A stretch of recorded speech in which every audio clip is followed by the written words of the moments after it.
അരുണാചൽ പ്രദേശിന്റെയും അസാമിന്റെയും സംസ്ഥാന പുഷ്പമാണ് Fox tail orchid. കുറുനരി വാലൻ, സീതമുടി എന്നാണ് മലയാളത്തിൽ ഇവയെ അറിയപ്പെടുന്നത്. ഇന്ത്യൻ കാടുകളിൽ വളരുന്ന ഓർക്കിഡിന്റെ ഒരു സങ്കര രൂപമാണിത്. വെള്ള നിറത്തിൽ പിങ്ക് പുള്ളിക്കുത്തുകളുള്ള ചെറു പൂക്കൾ ചേർന്നതാണ് ഇതിന്റെ പൂങ്കുല. ഓരോ ഇതളുകളും പരാഗണ പ്രാണികൾക്കായി പൂന്തേൻ സൂക്ഷിക്കുന്നു. ഒരൊറ്റ ചെടിയിൽ തന്നെ 100ഓളം പൂക്കൾ ചേർന്ന 3 പൂങ്കുലകൾ വീതം ഉണ്ടാകാറുണ്ട്. ഇവിടെ പൂക്കൾ 3 ആഴ്ച വരെ നിലനിൽക്കും. മെയ്, ജൂൺ മാസങ്ങളിലാണ് ഇവ പൂവിടുന്നത്. മൺസൂണിന്റെ തുടക്കത്തിൽ മഴക്കാലത്തും ഇവ പൂവിടാറുണ്ട്. മരങ്ങളിലും ശിഖരങ്ങളിലും പറ്റിപ്പിടിച്ച് അനായാസം വളരാനും കുറുനരി വാലന് കഴിയും. ബലമുള്ള മരക്കൊമ്പുകളിൽ തൂങ്ങിക്കിടക്കുന്ന ഈ സസ്യം പഴക്കമുള്ള മരങ്ങൾക്കൊപ്പം നഷ്ടപ്പെട്ടുകൊണ്ടിരിക്കുകയാണ്. അതുകൊണ്ട് തന്നെ ഇന്ത്യയിൽ ഈ സസ്യം വംശനാശത്തിന്റെ വക്കിലാണ്. കാലാവസ്ഥാ വ്യതിയാനവും വാസസ്ഥലം കുറയുന്നതുമാണ് ഇവയ്ക്ക് ഭീഷണി.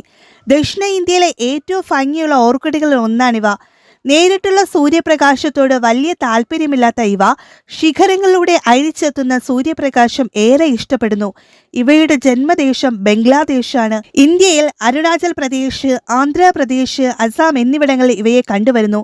ഇന്ത്യക്ക് പുറമെ Bangladesh, Burma, China, Indonesia, Laos, Malaysia, Nepal, Singapore, Sri Lanka, Thailand, Vietnam എന്നീ രാജ്യങ്ങളിലെല്ലാം ഇവ സർവ്വവ്യാപിയാണ്.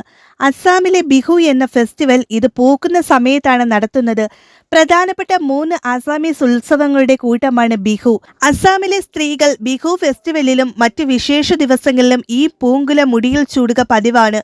അരുണാചൽ പ്രദേശിൽ ഈ സസ്യം സ്നേഹത്തിന്റെയും ഫലഭൂഷ്ഠതയുടെയും ആനന്ദത്തിന്റെയും പ്രതീകമായി കണക്കാക്കപ്പെടുന്നു.